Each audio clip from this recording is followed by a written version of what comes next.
Hi hello friends. ఇప్పుడు మనం ఎక్కడికి వెళ్తున్నామంటే నందులూరు దగ్గర ఉన్న గుహ దగ్గరికి వెళ్తున్నాం. ఇది నందలూరి ఆర్చి. మనం దీని గుండా వెళ్తే గుహ వద్దకి చేరుకోవచ్చు. ఇప్పుడు మనం వెళుతున్న ప్రాంతం ఒకప్పుడు బౌద్ధులతో విరాజిల్లిన ప్రాంతం. దానినైతే మనం చూద్దాం పదండి. మనం వెళ్ళే ఇదే దారిలో ఎన్నో వందల సంవత్సరాల క్రితం కట్టిన స్వామినాథ స్వామి ఆలయం కూడా ఉంటుంది. మొత్తానికి మనం స్వామినాథ స్వామి ఆలయం చూసుకుంటూనే అలా కొంచెం ముందుకెళ్తే కొద్ది కిలోమీటర్లోనే గుహ అయితే వచ్చేస్తుంది. మనం వెళుతున్న గుహ చాలా పాతకాలం గుహ. ఇది ఎన్నో వందల సంవత్సరాల క్రితం తవ్విన గుహ. మనం గుహ ఉండే ప్రదేశానికి చాలా దగ్గరలో అయితే ఉన్నాం. ఈ ప్రదేశం అంతా ఒకప్పుడు టూరిస్టులకి చాలా అట్రాక్టివ్గా ఉండేది. తర్వాత కొంతమంది ఈ గుహలోకి వెళ్ళడానికి ప్రయత్నిస్తూ చనిపోవడంతో ఈ ప్రదేశానికి పర్యాటకులు రావడం మానేశారు. మొత్తానికి మనమైతే గుహ వద్దకి వచ్చేసాం. మన దేశంలో మహాయాన బుద్ధిజానికి ఎంతో ప్రాముఖ్యత ఉంది.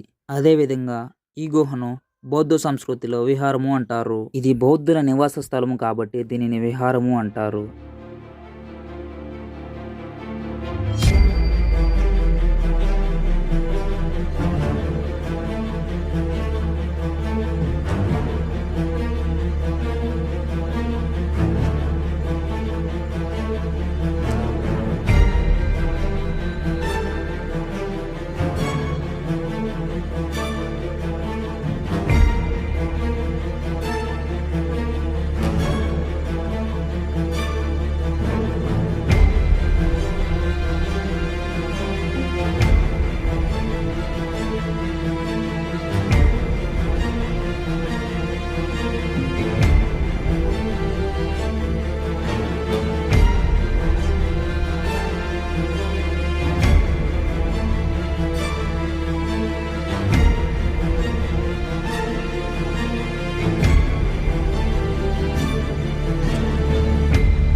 మొత్తానికి గుహనైతే చూసేశారు కదా.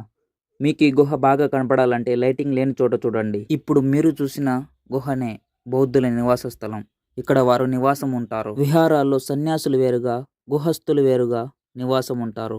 గుహల్లోనే ఆరామాలు ఉంటాయి. ఇక్కడే బుద్ధుని పూజిస్తారు.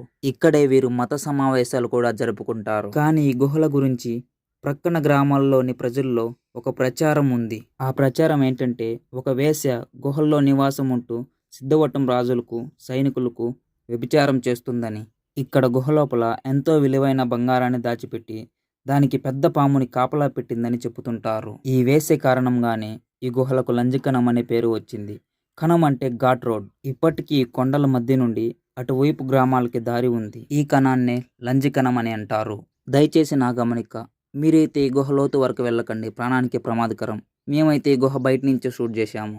ఈ నిర్మాణాలను బౌద్ధంలో చైత్యాలు అంటారు. ఇందులో బౌద్ధ సన్యాసులు లేదా మత గురువులకి సంబంధించిన అవశేషాలు ఉంటాయి.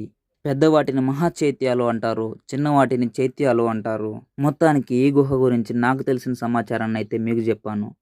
మీకేమైనా తెలుసుంటే కామెంట్ చేయండి. అదేవిధంగా మన ఛానల్ని సబ్స్క్రైబ్ చేసుకోండి.